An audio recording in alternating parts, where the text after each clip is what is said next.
حضرت مخدوم اشرف جہانگیر شبنانی رحمۃ اللہ تعالیٰ علیہ فرماتے لطائف شریفی میں، یاد رکھو کہ شریعت پرکھنے کی کسوٹی ہے، شریعت پرکھنے کی کسوٹی ہے، شریعت پر ولی کو پرکھا جاتا ہے، ولی سے شریعت نہیں پرکھی جاتی۔ کتنا پیارا جملہ، اس کی اہمیت کو آپ سمجھیں۔ اور آج زمانہ کیا آ گیا، ہمارے پیر صاحب ایسا کرتے۔ ابے تیرے پیر کی حیثیت کیا ہے، یہ بتا کہ شریعت کیا کہتی ہے۔ اگر تیرا پیر شریعت پر عمل کرتا ہے تو پیر ہے، شریعت پر عمل نہیں کرتا تو وہ پیر نہیں ہے۔ کہ شریعت جو ہے وہ کسوٹی ہے، جو شریعت پر عامل ہے وہ ولی ہے، اور جو شریعت پر عامل نہیں وہ ولی ہو ہی نہیں سکتا۔ بلکہ یہاں تک کہ حضرت جنید بغدادی رحمت اللہ تعالیٰ علیہ جو غوث پاک کے دادا پیروں میں فرید الدین عطار ان کا یہ قول نقل کرتے تذکرۃ الاولیاء صفحہ 212 پہ، کہ فرماتے ولی وہ ہے جو اللہ رسول اور اللہ رسول کی اطاعت کرے، اور اس طرح وہ اللہ رسول کی اطاعت کرے کہ اس کے ایک ہاتھ میں قرآن ہو اور دوسرے ہاتھ میں حدیث رسول۔ اگر اس کے ہاتھ قرآن اور حدیث رسول سے خالی ہے تو پھر فرماتے کہ وہ ولی نہیں ہے بلکہ وہ زندیق ہے۔ زندیق کہتے ہیں وہ مجوسیوں کو جو آگ کے پجاری ہوتے ہیں، یا دین کے منکر کو زندیق کہا جاتا ہے۔ مگر یہ زمانہ بڑا عجیب ہو گیا ہے صاحب، شریعت پہ ولی نہیں پرکھے جا رہے، ولی صاحب ایسا کرتے ہیں اس لیے جائز ہے۔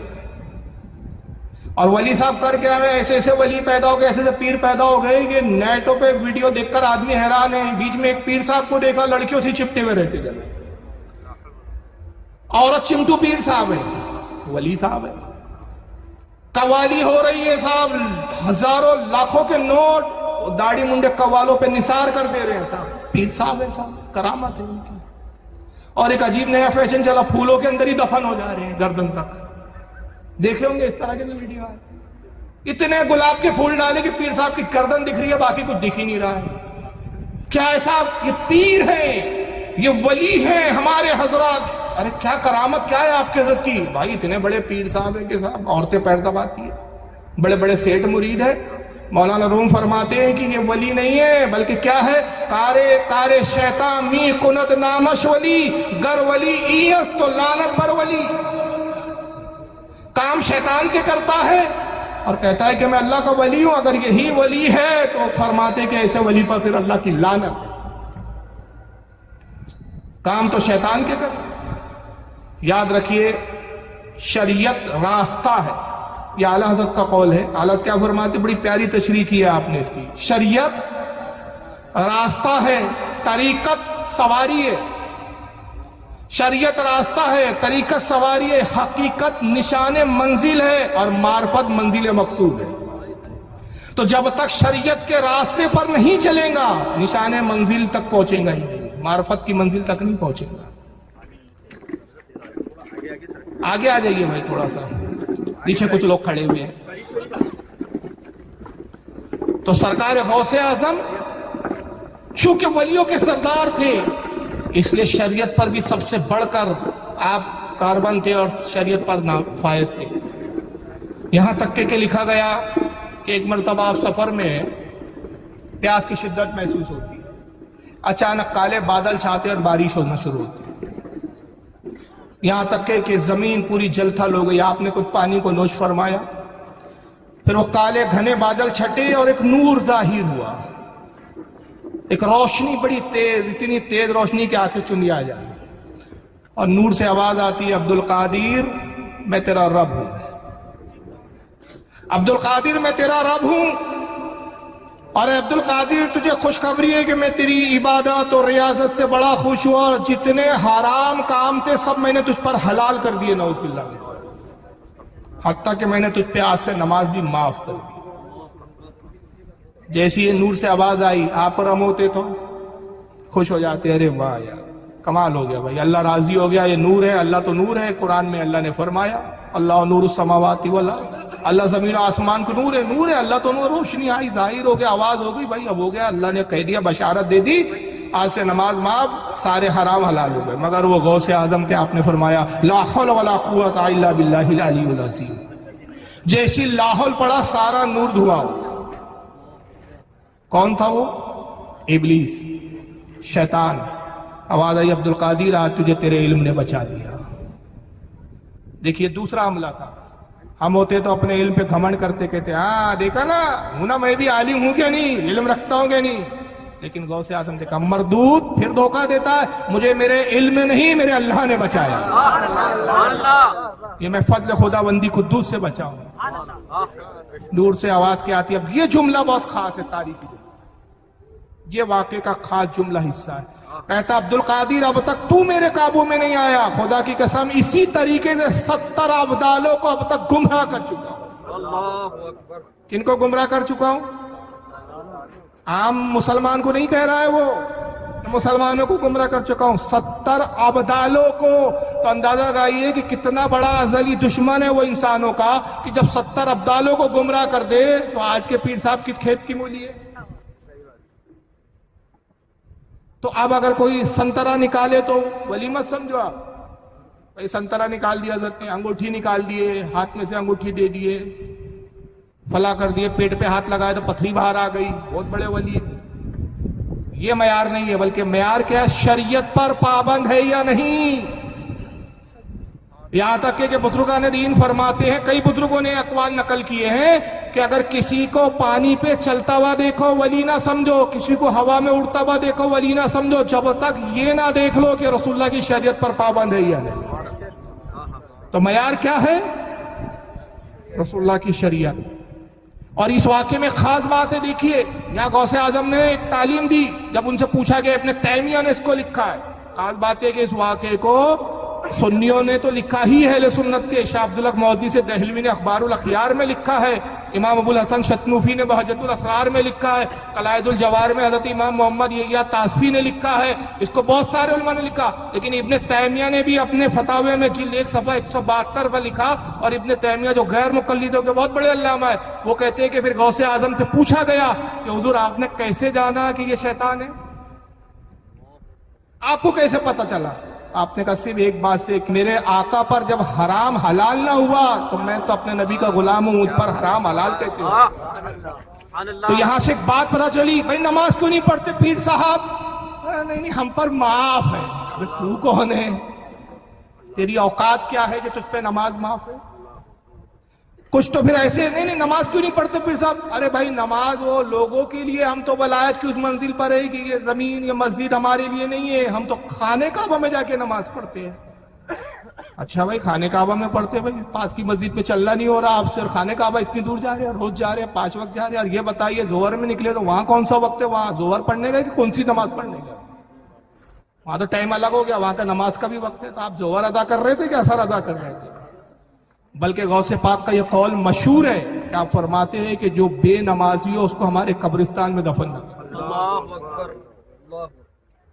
تو جب غوث اعظم کو اس نے فریب دیا کہ حرام کو حلال کر دیا, آپ اس فریب میں نہیں آئے, بلکہ آپ اس قول کے قائل تھے جو امام احمد بن حنبل جس قول کے قائل تھے, کہ امام احمد بن حنبل اس حدیث کی بنیاد پر فتویٰ دیا کرتے تھے کہ جو قصدن نماز چھوڑتا ہے وہ ہمارے نزدیک کافروں کی طرح کام کرنے والا ہے, یا وہ کفر سے قریب ہے. اور وہ حدیث پاک کیا ہے, من ترک الصلاۃ متعمدا فقد کفر, جس نے جان بوجھ کر ایک وقت کی نماز چھوڑی وہ کافر ہو گیا.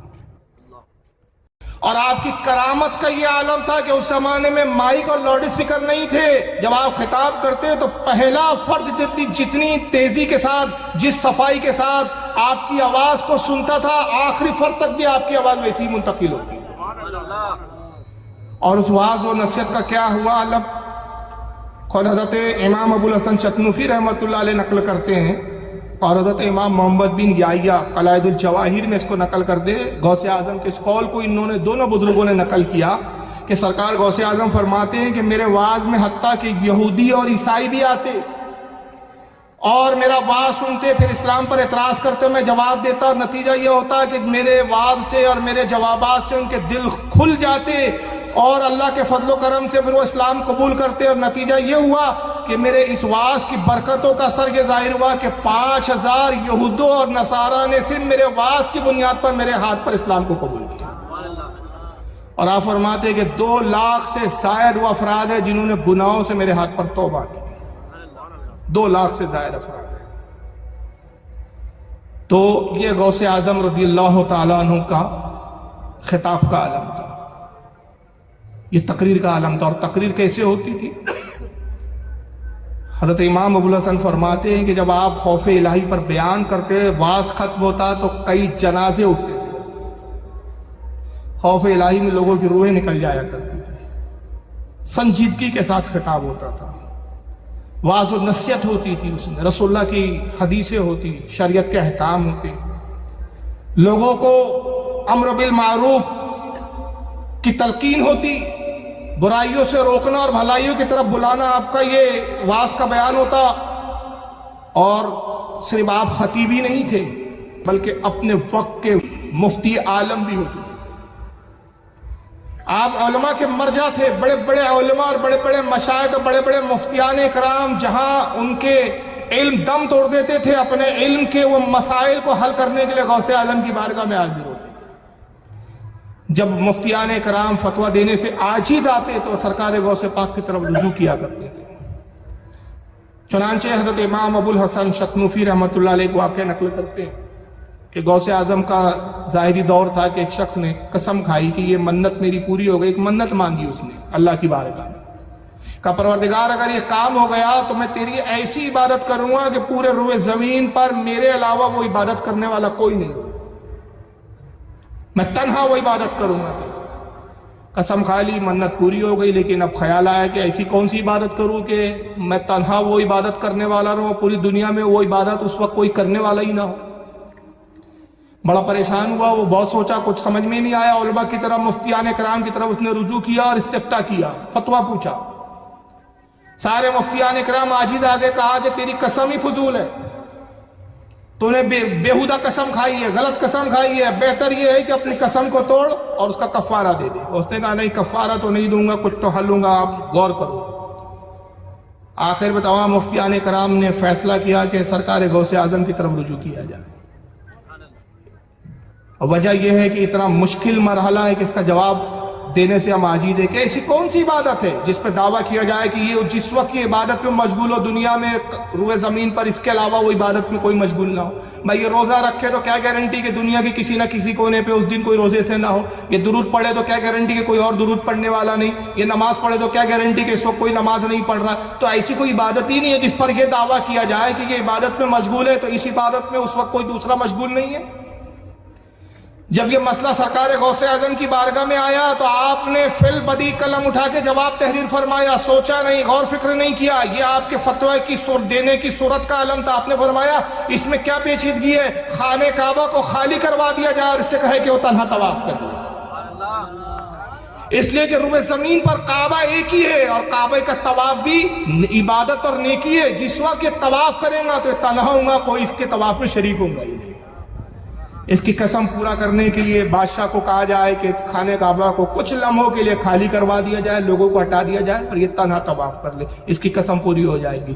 تو اندازہ لگائیے کہ سرکار غوث اعظم رضی اللہ تعالیٰ عنہ اپنے وقت کے کتنے بڑے مفتی تھے کہ وہ مسائل کے جہاں پر مفتیان کرام اپنے گھٹنے ٹیک دیا کرتے تھے، سرکار غوث اعظم منٹوں میں، گھڑی بھر میں ان مسائلوں کو حل فرما دیا کرتے تھے.